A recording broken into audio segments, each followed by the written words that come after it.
Anime पर आधारित real movie है। ये एक 13 साल की टीनेज लड़की की कहानी है जो विच बनना चाहती है, यानी जादूगरनी बनना चाहती है। लेकिन इस लक्ष्य को पाने के लिए उसको एक टास्क पूरा करना होगा। टास्क उतना आसान नहीं है जितना उसे दिखता है। वो अपने लक्ष्य को पाने के लिए क्या क्या करती है और इस सफर में उसे कैसे कैसे एडवेंचर्स एक्सपीरियंस होते हैं, जानने के लिए चलिए देखते हैं आज की मजेदार मूवी जिसका नाम है किकीज डिलीवरी सर्विस। दोस्तों, वैसे चैनल को सब्सक्राइब करना ना भूलिए और बेल आइकन को दबा दीजिए और यूट्यूब का नोटिफिकेशन ऑन रखिए। इंस्टाग्राम और फेसबुक पे आप हमें फॉलो कर सकते हैं। आप चलते हैं मूवी के अंदर। मूवी की शुरुआत में विचेस और मैजिशियन के एक सीक्रेट गांव को दिखाते हैं। यहाँ एक घर में एक कपल अपनी प्यारी गुड़िया जैसी बेटी के साथ खेल रहे होते हैं। इस क्यूट बेबी का नाम किकी है और यही हमारी मूवी की हीरोइन भी। किकी की माँ एक विच है और उसकी माँ नानी सभी विचेस थी। किकी के पिता एक नॉर्मल इंसान है। इनके लाड प्यार में किकी बड़ी होती है, लेकिन अभी भी वैसी ही चबी और क्यूट है। वो एक पेंटिंग को देखती है और अपनी कैट से कहती है, मैं भी बड़ी होकर माँ की तरह विच बनूंगी और दुनिया घूमूंगी। कैट का नाम है जीजी और सिर्फ किकी ही उसकी बातें समझ सकती है। किकी की माँ तो विच है ही, लेकिन वो अपनी शक्तियों का गलत इस्तेमाल कभी नहीं करती, बल्कि गांव के लोगों को हर मर्ज की दवा बना कर देती है। एक दिन वो दवा डिलीवर करने के लिए निकलने ही वाली होती है, पर नटखट किकी उनका बैग फेंक कर झाड़ू पर बैठ जाती है और कहती है, मम्मा आज मैं उठकर जाऊंगी और सबको दवाइयाँ डिलीवर करूंगी। आजा जीजी, तू भी आजा। ये कहकर वो जीजी को भी बिठा लेती है और छू करके आवाज देकर बाहर की ओर कूदती है, पर थोड़ी ही देर में मम्मी करके जोर से चिल्लाती है। अगले सीन में जीजी बैंडेज लगाकर बैठा होता है। वो किकी को घूरता है कि मेरी ही मौत मारी गई थी जो मैं तेरे साथ उड़ने को चला। किकी की माँ उसके घाव साफ करके दवा लगाती है और बड़े प्यार से समझाती है कि देख चुटकी, जब तू 13 साल की हो जाएगी तभी पूरी तरह उड़ पाएगी, तब तक तुम्हें सब्र करना होगा बस। अगले सीन में वो दिन भी आ जाता है जब किकी अपने 13 साल पूरे कर लेती है। लेकिन विचेस के समूह में एक ट्रेडिशन होता है कि 13 साल की उम्र में विचेस को इस गांव से दूर नॉर्मल इंसानों के साथ कम से कम 1 साल तो गुजारना ही पड़ेगा, तभी वो पूरी तरह विच बन सकती है। किकी खुशी से पैकिंग करती है क्योंकि वो बचपन से दुनिया को एक्सप्लोर करना चाहती थी। पूरा गांव उसे विदा करने आता है। किकी की माँ जीजी से कहती है कि अब तुम्हें किकी का ख्याल रखना होगा। जीजी भी झाड़ू पर बैठकर कहता है, हाँ हाँ मैं सब कुछ संभाल लूंगा। इस तरह किकी अपनी एक्साइटिंग जर्नी पे निकल पड़ती है और यहाँ मूवी का टाइटल किकीज डिलीवरी सर्विस डाल के होती है मूवी शुरू। किकी पहाड़ों, नदियों, जंगलों के बहुत दूर उड़कर जाती है। ठंड बहुत ही ज्यादा होती है और जीजी तो कांपता हुआ किकी की शॉल के अंदर घुस जाता है। तभी सूरज की पहली किरण उसके चेहरे पर पड़ती है। किकी ने इतना खूबसूरत नजारा सिर्फ पेंटिंग्स में ही देखा था। इसे रियलिटी में देखकर वो पानी में खेलने लग जाती है और बहुत इंजॉय करती भी उड़ती है। तभी उसकी नजर एक आइलैंड पर पड़ती है और वो आइलैंड के मार्केट के ऊपर उड़ने लग जाती है। यहाँ के लोगों ने विचेस के बारे में सिर्फ सुना था, लेकिन किसी ने आज तक किसी विच को देखा नहीं था। किकी को झाड़ू पर उड़ते हुए देखकर वे हैरान रह जाते हैं। मार्केट में ढेर सारी फिशेस को देखकर जीजू बड़ा खुश होता है कि चलो भैया आज तो दावत है दावत। सब किकी के पीछे पीछे भाग किकी गांव से दूर एक जंगल में लैंड करती है और खुशी से चिल्लाती है कि मुझे ये गांव बहुत पसंद है, मैं 1 साल यहीं रहूंगी। जीजी उसे वार्न करता है कि अनजान जगह में इतनी उछल कूद करना अच्छा नहीं है, अगर कुछ हो गया तो मैं तुम्हारे माँ बाप को क्या जवाब दूंगा। अगले सीन में किकी की माँ को दिखाते हैं जिसने किकी को एडवाइस दिया था कि विचेस को हमेशा ब्लैक ड्रेस पहननी चाहिए क्योंकि हमें किसी का भी ध्यान अपनी ओर आकर्षित नहीं करना चाहिए। किकी उदास बैठी हुई है कि वो पिंक ड्रेस को नहीं पहन सकती। उसकी माँ समझाती है कि एक अच्छी विच वही होती है जो माइंड को एक चीज पर फोकस कर सके, उसे भटकने ना दे। ये सारी एडवाइस उसकी माँ ने एक टेप रिकॉर्डर में रिकॉर्ड करके दी होती है। किकी वही सुन रही होती है, लेकिन अचानक टेप रुक जाता है। दरअसल किकी जंगल समझकर एक जू में लैंड हो गई थी और रात को यहीं सो गई। छोटा हिप्पो उसका टेप रिकॉर्डर खींच रहा होता है। तभी जू कीपर किकी को पकड़ लेता है और पूछता है कि तुम कौन हो, तुम्हारे पेरेंट्स कहाँ पर हैं? किकी घबराकर अपने झाड़ू पर चढ़कर उड़ने लग जाती है। जू के सारे जानवर उसे आवाज देने लग जाते हैं। जू के लोग तो किकी को जादू टोना करने वाली समझकर वहां से भगाई देते हैं। फिर किकी वहां से दूर एक पहाड़ी इलाके में पहुंचती है जहां पर एक विंडमिल, एक खूबसूरत गार्डन और 2-3 घर होते हैं। ये जगह अच्छी रहेगी, ये सोचकर किकी वहीं लैंड करती है। अरे वाह, यहाँ तो बेकरी भी है। केक और बन को देखकर तो किकी की भूख और बढ़ने लग जाती है। वो झाड़ू के साथ ही बेकरी के अंदर चली जाती है, पर बेकरी की ओनर जिसका नाम ओसाना है वो झाड़ू को देखकर किकी को बाहर भेज देती है। किकी बेचारी बाहर बैठकर अपना बैग चेक करती है, लेकिन उसकी माँ ने खाना तो दिया ही नहीं, सिर्फ कुछ दवाइयाँ और कुछ लेटर्स दिए हैं। उसके पेट में चूहे रनिंग कर रहे होते हैं। तभी ओसाना उसे बुलाकर कहती है कि तुम्हारी ड्रेस तो फटी हुई है, चलो मैं उसको सी देती हूँ। थैंक यू दीदी, ये कहकर किकी ओसाना के पीछे पीछे जाती है। फिर ओसाना उसकी ड्रेस को स्टिच करती है और उसे खाना भी देती है। दरअसल ओसाना प्रेग्नेंट है और उसे किकी बहुत ही पसंद आती है। किकी बताती है, मैं तो एक विच हूँ। तो ओसाना कहती है कि मुझे भी उड़ना सिखाओगी क्या? अरे नहीं दीदी, ये तो फैमिली के जीन्स में होता है, हर कोई नहीं उड़ सकता। अब अपनी सिली हुई ड्रेस देखकर किकी बहुत ही खुश होती है। ओसाना पूछती है तुम इस जगह में सर्विस करोगी, कैसा रहेगा? किकी बताती है कि मैं तो एक जगह से दूसरी जगह उड़कर मिनटों में चीजें डिलीवर कर सकती हूँ। तो ठीक है किकी, कल से पास के आइलैंड में चीजें तुम ही डिलीवर करना। ये कहकर वो किकी को वहीं रहने की जगह भी दे देती है। किकी खुशी के मारे यहीं सेटल हो जाती है और किकी डिलीवरी सर्विस का बोर्ड भी बाहर टांग देती है। अगली सुबह उसे कॉल आता है, हेलो किकीज डिलीवरी सर्विस। ये कहकर वो कॉल स्टार्ट करती है, लेकिन कॉल उसके लिए नहीं होता, बेकरी के लिए होता है। एक के बाद एक करके बेकरी के ऑर्डर मिलते हैं, पर किकी डिलीवरी सर्विस के लिए कोई कॉल नहीं आता। वो उदास हो जाती है। ओसाना समझाती है कि बिजनेस को पिकअप करने में कम से कम 2-3 साल होती हो। 3 साल? पर मेरे पास तो 1 ही साल का टाइम है। और तभी टोबो वहां पर आता है और किकी को एक बुक डिलीवर करने को कहता है। अपनी पहली डिलीवरी पाकर किकी का तो खुशी का ठिकाना रहता है नहीं। वो अपना झाड़ू उठाती है और उसमें कुछ ही मिनटों में आइलैंड के एक स्कूल में लैंड करती है। वहाँ 3 नटखट बच्चे उसे घेर लेते हैं और तभी टोबो भी वहीं पहुंच जाते हैं। किकी पूछती है, बुद्धू कहीं के, तुम खुद ही इस बुक को यहीं लेके आ जाते तो क्या दिक्कत थी?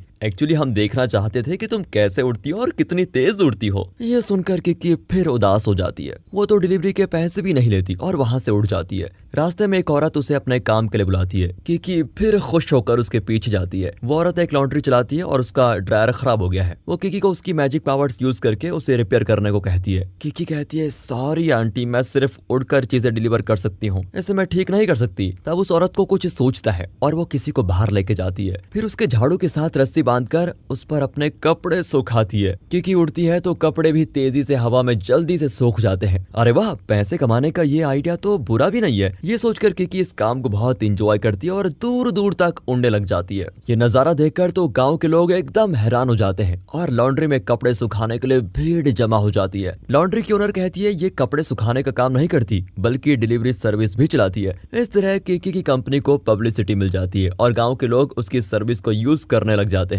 पहली डिलीवरी में किकी एक छोटी बच्ची को उसका बर्थडे गिफ्ट देने जाती है। उस बच्ची का चेहरा ऐसा खिलता है कि किकी तो बहुत ही सेटिस्फाइड फील करती है कि चलो लोगों को मेरे काम से खुशी तो मिल रही है। अब गांव के सारे लोग किकी को जान गए हैं और उसकी सर्विस अच्छे से यूज करते हैं। पहले दिन की खुद की कमाई का खाना उसे बहुत ही टेस्टी लगता है। जीजी कहता है कि अरे एक ही दिन तो काम हुआ है, इतनी ओवर एक्टिंग क्यों करती हो? अभी पूरा साल बचा है बहना। हाँ तो क्या हुआ, मैं तो चिल्लाऊंगी Kiki you are the best. इस तरह पहाड़ों को अपने दिल की बात सुनाकर वो घर जाती है। अगली सुबह किसी के गाने की आवाज आती है। ओसाना का पति किकी के झाड़ू से खेल रहा होता है और बहुत ही अच्छा गाना भी गाता है। ओसाना और उसका पति किकी को एक रिकॉर्ड दिखाते हैं जिसमें कारा नाम की सिंगर ने ये गाना गाया होता है। ये दोनों कारा के कॉन्सर्ट में ही पहली बार मिले थे, फिर प्यार हुआ, फिर शादी और अब बच्चा होने वाला है। जब कारा गाती थी तो उसके आइलैंड से इस आइलैंड तक सुनाई देता था, लेकिन अब उसने गाना छोड़ दिया है और ना ही वो किसी से मिलती है। हमें तो उनका ऑटोग्राफ चाहिए, लेकिन कोई उनसे मिल नहीं सकता।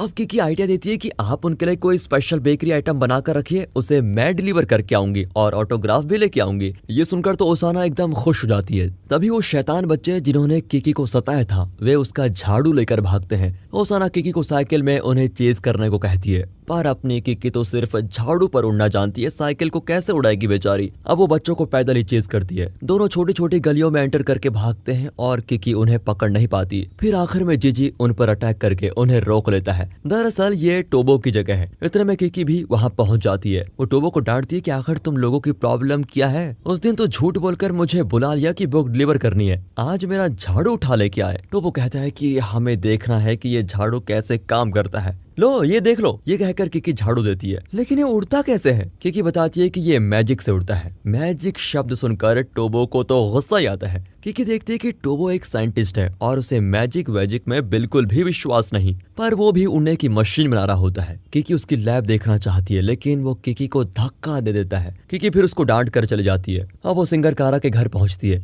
कारा उसे गुस्सा करती है कि तुम विच हो क्या, झाड़ू लेकर यहाँ क्यों आई हो? अरे मैडम, आप तो बहुत इंटेलिजेंट है, मुझे देखते ही पहचान लिया आपने। आपकी एक डाई हार्ड फैन है, उसका नाम है ओसाना। उसने ये टेस्टी पेस्ट्रीज आपके लिए भेजी हैं, आप प्लीज इनको खाइए और एंजॉय कीजिए। और हाँ, मुझे पर्सनली आपका एक ऑटोग्राफ चाहिए। पर कारा बिलीव करती है कि उसकी आवाज पूरी तरह नष्ट हो चुकी है, इसलिए वो ऑटोग्राफ देने के काबिल भी नहीं है। तभी किकी एक फोटो को देखती है जिसमें कारा की दीदी ने एक झाड़ू पकड़ के रखा हुआ है। कारा बताती है कि मेरी दीदी भी एक विच थी और ये बच्ची उसी की बेटी है। एक बार मेरी दीदी एक समुद्र के ऊपर उड़ रही थी। बहुत तेज तूफान चल रहा था जिसकी वजह से उसका झाड़ू टूट गया और वो समुद्र में गिरकर मर गई। उस दिन के बाद मैंने गाना गाना ही छोड़ दिया और आगे भी कभी नहीं गाऊंगी। अब किकी कारा को एनकरेज करने की बहुत कोशिश करती है कि जब मैं गांव में नहीं आई थी तो ओसाना दीदी ने रात को अपना गाना प्ले किया था। उसे सुनकर मेरी सारी मायूसी गायब हो गई और मुझे खुद पर विश्वास होने लगा। आपकी आवाज से कितने ही लोगों की उम्मीदें जाग सकती हैं, आप ट्राई तो कीजिए। पर वो साफ इनकार कर देती है। ओसाना दीदी प्रेग्नेंट है, प्लीज उनके खातिर तो ऑटोग्राफ दे दीजिए। नो,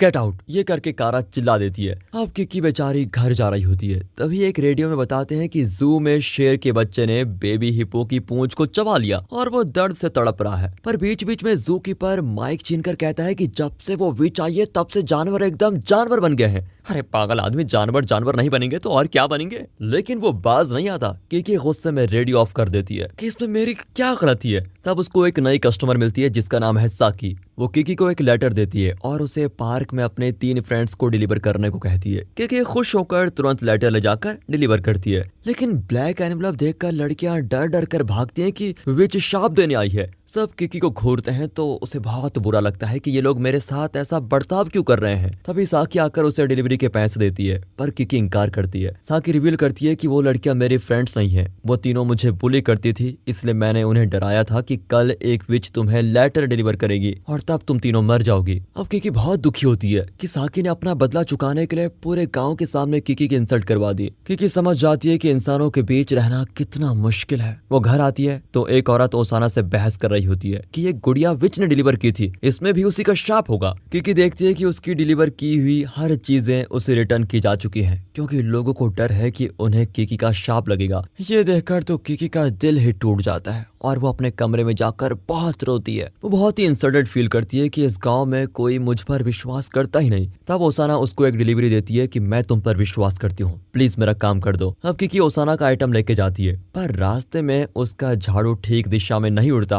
और यहाँ वहाँ भटकने लगता है। किकी उसे कंट्रोल नहीं कर पाती और जंगल के बीच गिर जाती है। जीजी भी उसके साथ था लेकिन न जाने वो कहाँ गिर गया। ओसाना का दिया हुआ फूड आइटम भी नीचे गिर जाता है। अब किकी परेशान है कि ओसाना का विश्वास तो मुझ पर से अब उठ जाएगा, मुझे सबसे पहले ये आइटम डिलीवर करना होगा। फिर वो झाड़ू को पैरों के बीच दबाकर उड़ने की कोशिश करती है लेकिन झाड़ू तो टूट जाता है। अब वो करे तो करे क्या? बेचारी पैदल चल के उस कस्टमर को डिलीवर कर देती है। एक तरफ जीजी गायब है और दूसरी ओर फ्लाइंग झाड़ू टूट गया। तभी वो देखती है कि टोबो अपने बनाए हुए प्लेन में पहली बार उड़ने जा रहा है। किकी चिल्लाती है कि मत उड़ो यार, हवा बहुत तेज है, तुम गिर जाओगे। लेकिन टोबो को कुछ सुनाई नहीं देता और वो अपना पैडलिंग शुरू करता है। करते करते वो उड़ने लगता है और क्या शानदार उड़ान है। पर तेज हवा से प्लेन के विंग्स टूट जाते हैं और टोबो बीच पर गिर जाता है। उसके पेट में गहरी चोट आती है। तभी किकी वहां पर पहुंचती है और अपनी माँ की दी हुई दवा लगाती है। इतने में गांव वाले भी वहां पर आ जाते हैं। उन्हें देखते ही किकी भाग जाती है वरना वे किकी को ही इस एक्सीडेंट का दोषी ठहराएंगे। पर वो अपना टूटा हुआ झाड़ू वहीं छोड़कर चली जाती है। घर जाकर वो अपनी चोट पर दवा लगाती है। उड़ना ही तो किकी की पहचान बन गई थी और वही उसका कॉन्फिडेंस भी था। लेकिन अब वो अपना कॉन्फिडेंस खो चुकी है क्योंकि वो उड़ नहीं सकती। तभी उसे अपनी माँ की परछाई दिखाई देती है और वो उन्हें अपनी दुविधा बताती है। माँ कहती है कि अगर तुम कोई काम नहीं कर पा रही हो तो इसका मतलब है कि तुमने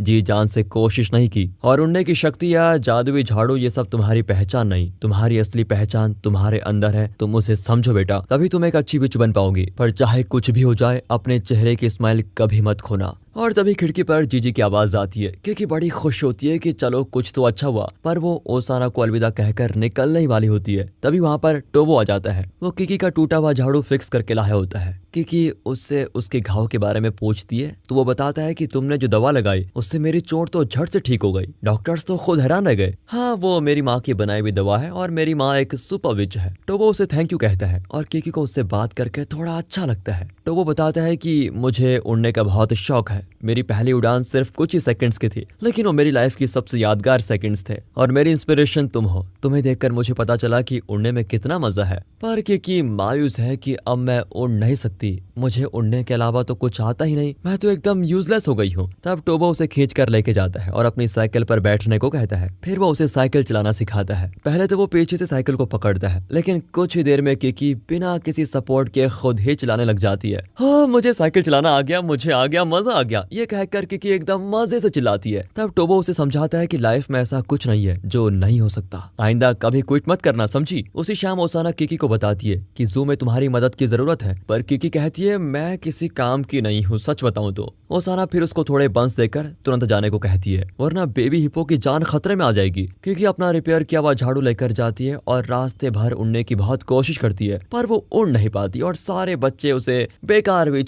विच करके चिल्लाते रहते हैं। पर वो झाड़ू लेकर किसी तरह जू पहुंच ही जाती है। मैनेजर बताता है कि हमारे बेबी हिप्पो की तबीयत बहुत खराब है और उसे पास के आइलैंड पर लेके जाना है जहाँ वेटनरी हॉस्पिटल है। पर जूकीपर विच को डांटता है कि सारी प्रॉब्लम की जड़ तुम ही हो, पर बाकी लोग किकी को सपोर्ट करते हैं। जूकीपर कहता है कि हिप्पो अपने बच्चे को तुम्हारे भरोसे नहीं भेजेगी। अब किकी उसकी बकबक बंद करवा के बेबी हिप्पो को बड़े प्यार से बुलाती है। तभी मम्मी हिप्पो अपने बच्चे को किकी